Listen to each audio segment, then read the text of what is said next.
seperti biasanya Bapak Yanto akan kembali melanjutkan tentang perjalanan Babang Tamfan Xiaoyan. Saat ini kita akan kembali diperlihatkan dengan Xiaoyan yang pada saat ini benar-benar terkejut karena mendengar Sun Er hamil selama 5 tahun.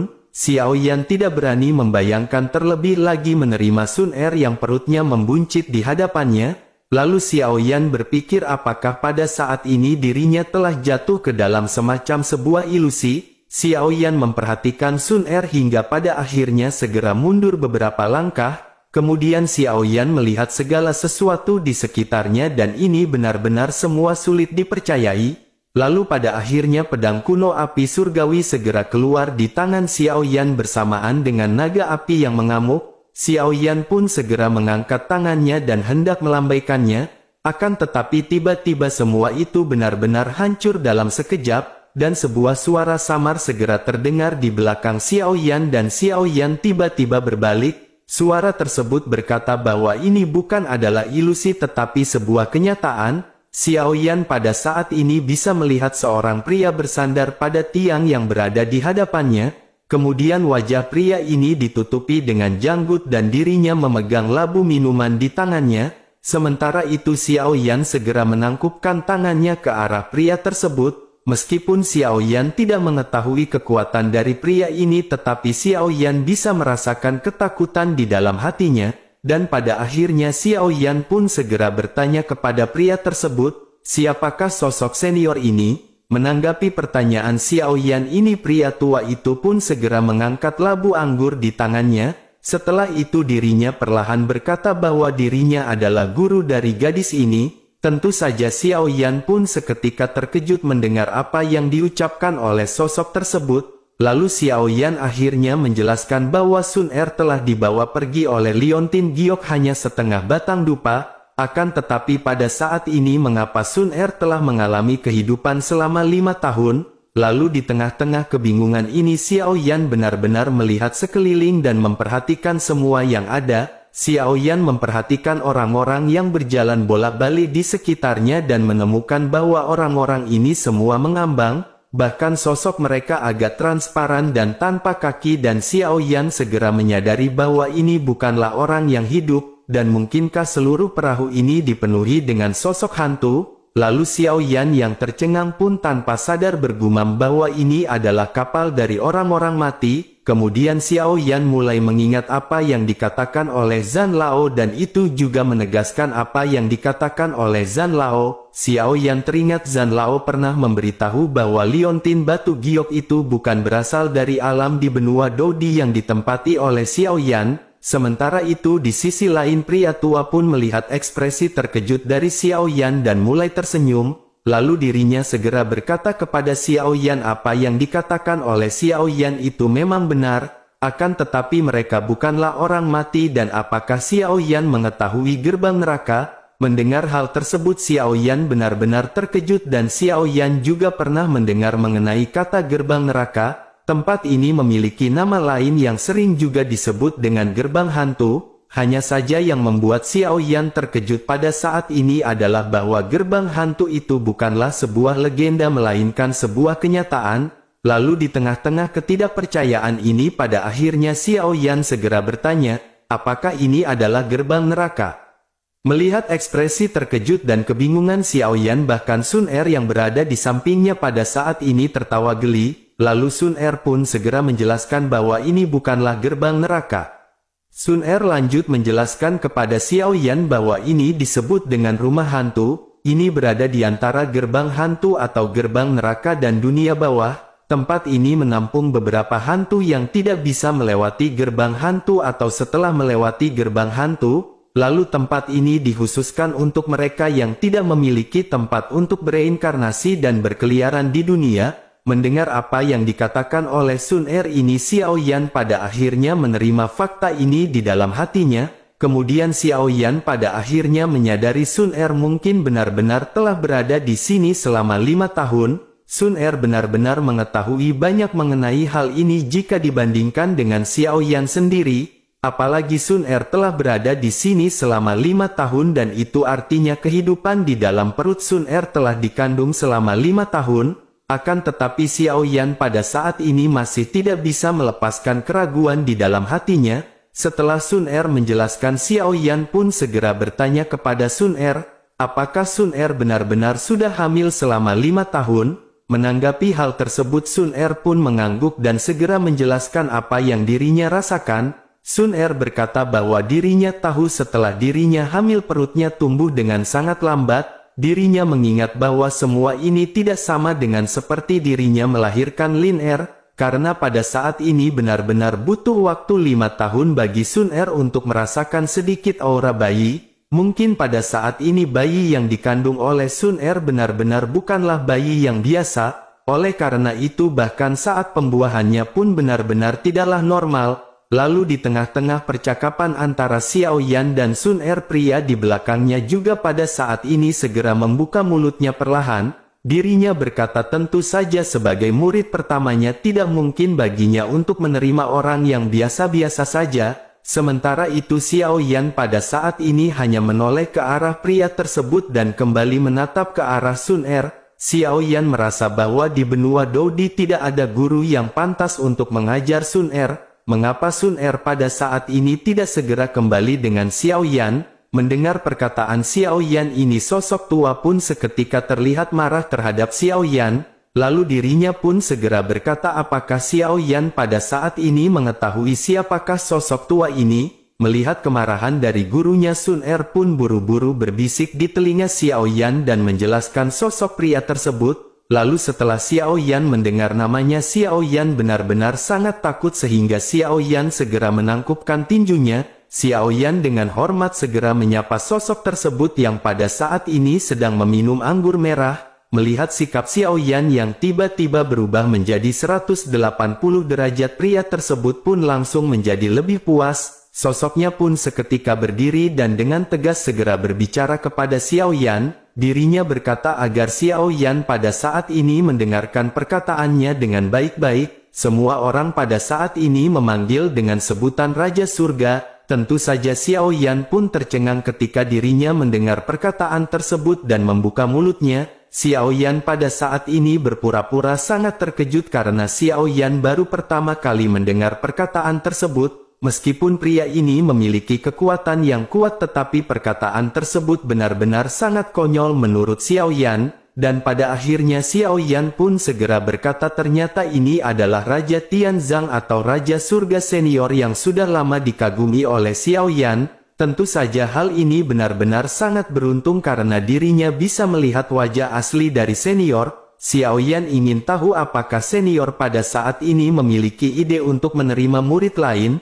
Xiao Yan pada saat ini hanya berbasa-basi bertanya mengenai menjadikannya seorang murid. Tentu saja Xiao Yan tidak pernah berpikir untuk memuja Raja Surga sebagai gurunya sama sekali.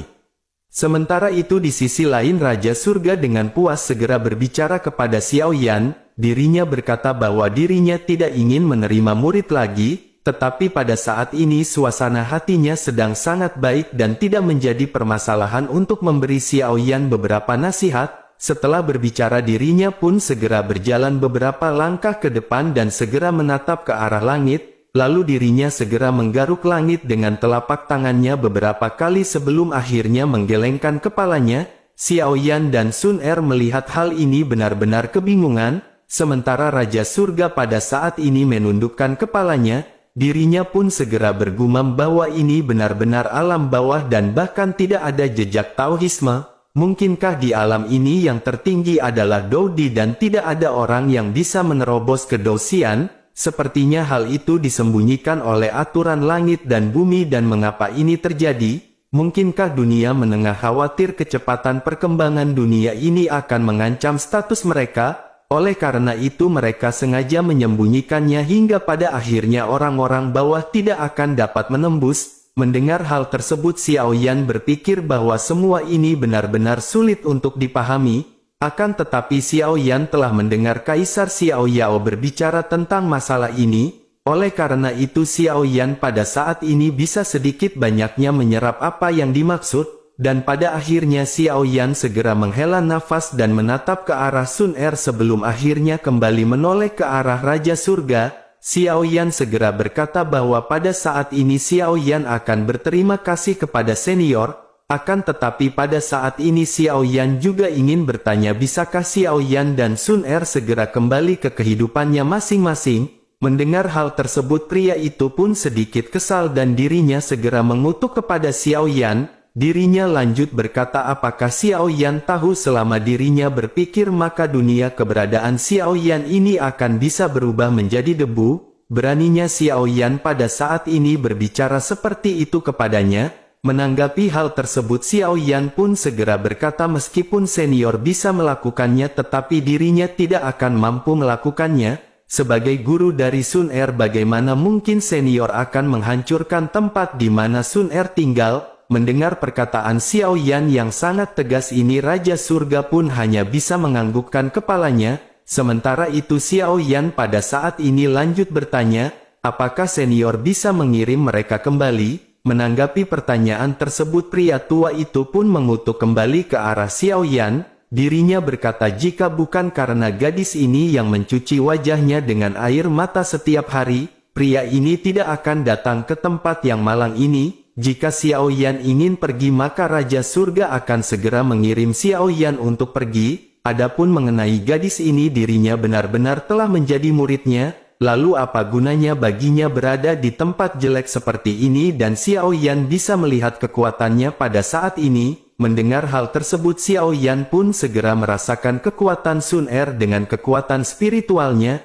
Xiao Yan seketika terkejut menyadari kekuatan yang dimiliki oleh Sun Er pada saat ini. Terakhir Xiao Yan bertemu dengan Sun Er sebenarnya Sun Er benar-benar tidak mengalami peningkatan di Xiao Mansion. Bahkan pada saat itu Sun Er hanya memiliki kekuatan di tahap bintang 2 Dodi. Namun sekarang setelah menggunakan kekuatan spiritualnya untuk menyelidiki Sun Er, akhirnya Xiao Yan bisa merasakan kekuatan Sun Er benar-benar telah mencapai bintang 5 Dodi. Lalu Xiao Yan tanpa sadar bergumam bahwa Sun Er pada saat ini memiliki kekuatan di tahap bintang 5 Dodi. Bagaimana semua ini bisa terjadi hanya dalam waktu 5 tahun? Melihat keterkejutan dari Xiao Yan pria itu pun tampak segera berpuas diri. Lalu dirinya segera bertanya kepada Xiao Yan apakah Xiao Yan pada saat ini merasakan iri. Karena menembus bintang 5 hanya dalam waktu 5 tahun mungkin akan melampaui kecepatan Xiao Yan. Menanggapi perkataan tersebut Xiao Yan pada saat ini benar-benar tidak tahu harus berbicara apa, akan tetapi pada saat ini sebuah pikiran tiba-tiba muncul di benak Xiao Yan, namun pemikiran semacam ini membuat Xiao Yan merasa sedikit tidak tahu malu, karena ide ini adalah menggunakan kekuatan dari pria ini untuk memberantas Pil Palace hanya dalam satu gerakan, sehingga dengan begitu maka pertempuran ini benar-benar tidak akan membuat kekhawatiran. Sementara itu di sisi lain Raja Tianzang atau Raja Surga memandang ke arah Xiao Yan, lalu dirinya pun lanjut berkata meskipun pemikiran itu disembunyikan tetapi itu tidak akan berhasil untuk raja ini, meskipun dirinya tidak bisa menerima Xiao Yan sebagai murid tetapi raja ini sangat menyukai Xiao Yan, karena Xiao Yan pada saat ini ada di sini maka dirinya akan memberi Xiao Yan banyak keuntungan. Mendengar hal tersebut tentu saja Xiao Yan benar-benar sangat senang, meskipun Xiao Yan tidak tahu apa yang akan diberikan oleh senior ini tetapi Xiao Yan masih memiliki kegembiraan, dan pada akhirnya Xiao Yan pun berkata jika begitu permasalahannya maka junior ada di sini untuk berterima kasih kepada senior. Di sisi lain Raja Tianzang atau Raja Surga segera berbicara mengenai Tao yang pernah disebutkan oleh Kaisar Xiao Yao. Xiao Yan pun penuh rasa ingin tahu mengenai Tao ini. Xiao Yan merasa bahwa hal yang tidak mungkin tercapai sebelumnya pada saat ini benar-benar berada di hadapan Xiao Yan, dan pada akhirnya Raja Surga pun segera berkata bahwa ada 3000 cara di sini. Seberapa banyak yang Xiao Yan sadari tergantung kepada keberuntungannya. Lalu menanggapi hal tersebut Xiao Yan pun segera duduk bersila dan matanya terbuka lebar. Lalu ada deretan kata-kata yang berwarna berbeda di latar belakang. Xiao Yan bergumam bahwa benar-benar ada banyak cara hebat dan pasti ada jalan yang menjadi milik Xiao Yan. Saat ini Xiao Yan melihat kata-kata yang tidak terhitung jumlahnya dan perlahan menutup matanya. Xiao Yan tahu betul jika Xiao Yan terus mencari seperti ini maka Xiao Yan tidak akan mendapatkan apa-apa. Dao miliknya sedang menunggunya dan Xiao Yan juga sedang menunggu dao yang menjadi miliknya. Mereka dipisahkan oleh jarak tertentu dan perlu menggunakan hati mereka untuk merasakan satu sama lain. Xiao Yan pada saat ini bertanya pada dirinya sendiri, apakah sebenarnya dao itu? Kata ini mudah diucapkan tetapi itu membutuhkan pemahaman yang benar-benar membanggongkan. Bersamaan dengan itu Xiao Yan teringat perjuangannya dari awal di benua Douqi. Pada saat itu Xiao Yan mendapat api yang berbeda dan Xiao Yan terlahir kembali dari abu-abu dan Xiao Yan menyadari sepertinya daonya adalah api. Mata Xiao Yan pun tiba-tiba terbuka dan kedua matanya pada saat ini berubah menjadi dua kobaran api. Pada saat ini seolah-olah tubuh Xiao Yan dinyalakan dan setiap sel di dalam tubuhnya tampak telah dipanggil. Lalu mereka mulai melompat dengan penuh semangat dan warna merah menyala dengan cepat menyebar. Lalu Xiao Yan berubah menjadi sosok manusia api yang pada saat ini benar-benar menyilaukan. Melihat perubahan pada tubuh Xiao Yan yang duduk bersila wajah kecil Sun Er pun dipenuhi dengan kejutan. Bahkan Raja Surga juga pada saat ini bergumam bahwa anak ini benar-benar memahami cara membakar api dalam sistem alam. Melihat anak ini mengingatkannya pada alam atas di mana banyak para dewa api kuno. Sementara itu kembali ke Xiao Yan yang baru saja menerobos ke tahap akhir bintang 7 sebelumnya dan tiba-tiba mulai bangkit kembali.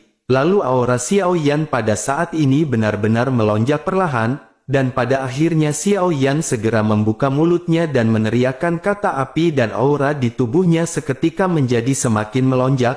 Lalu kekuatan tahap akhir bintang 7 Xiao Yan mulai naik seperti air pasang dan dengan cepat melambung. Bahkan udara di sekitar tampak terdistorsi oleh suhu tinggi dari nyala api di tubuh Xiao Yan.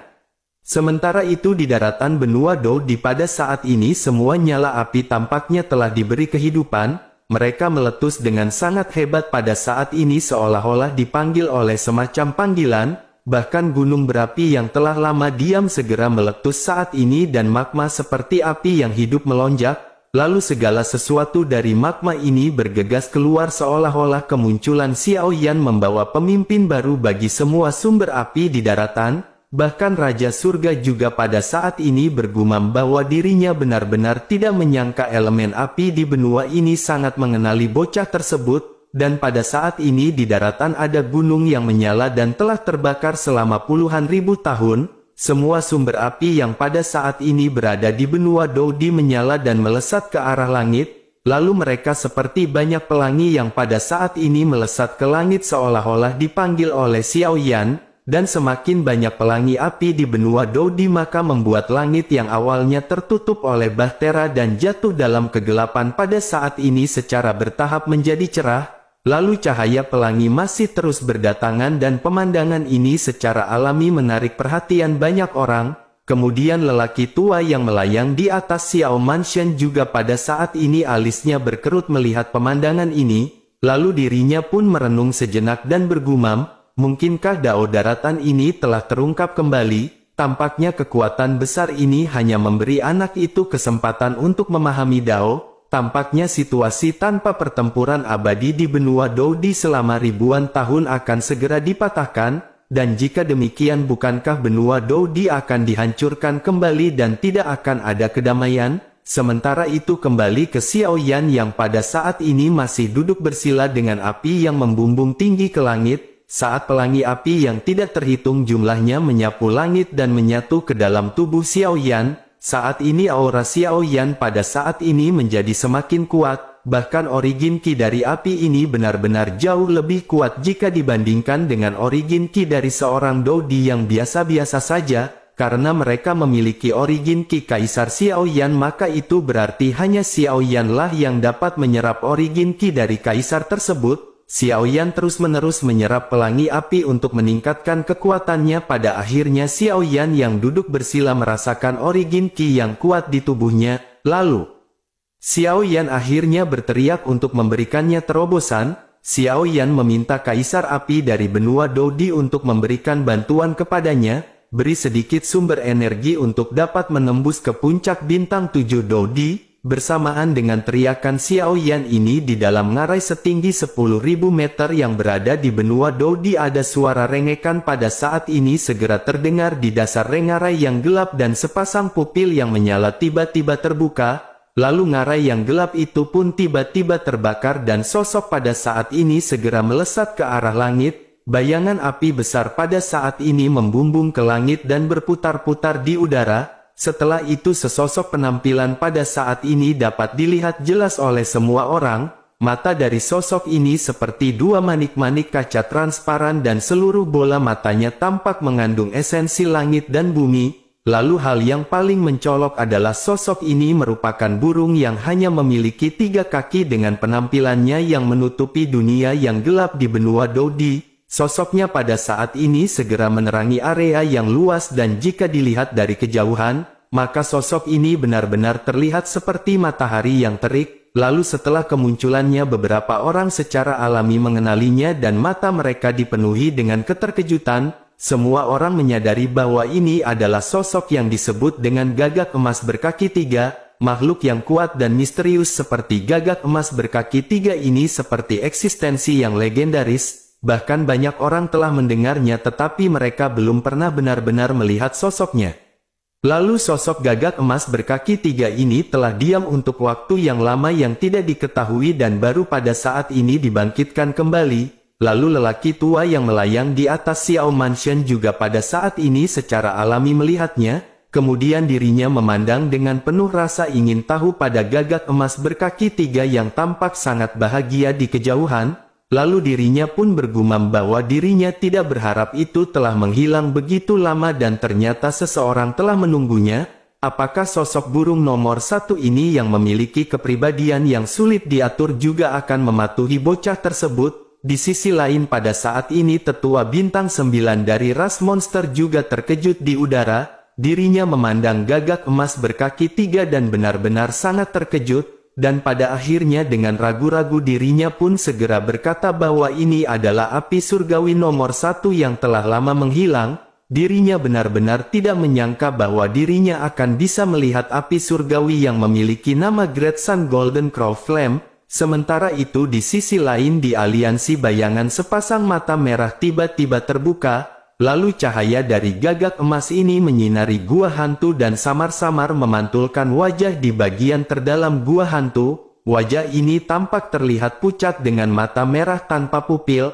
Lalu di sekelilingnya ada rantai besi yang tidak terhitung jumlahnya yang melekat pada daging dan darah di punggung orang ini. Kemudian hal yang paling mencolok adalah di dada orang ini ada tulisan berwarna merah darah yang bertuliskan jiwa. Lalu sosok ini pun segera tertawa dan bergumam bahwa itu benar-benar menarik. Sudut mulut dari orang ini retak dan memperlihatkan 2 baris gigi yang tajam. Tidak lama setelah itu sesosok seketika muncul entah dari mana dan berlutut di samping sosok tersebut. Sosok yang baru saja muncul segera bertanya apakah tuannya memberikan perintah. Sosok tersebut pun segera berkata agar si pesuruh pergi dan mencari tahu. Dirinya harus melihat siapakah orang yang telah disetujui oleh Great Sun Golden Crow Flame dan biarkan dirinya bergabung dengan aliansi bayangan dengan segala cara. Jika orang itu tidak patuh maka dirinya diberikan perintah untuk membunuhnya. Setelah mendengar tugas ini sosok pesuruh pun seketika menghilang diikuti dengan bawahannya.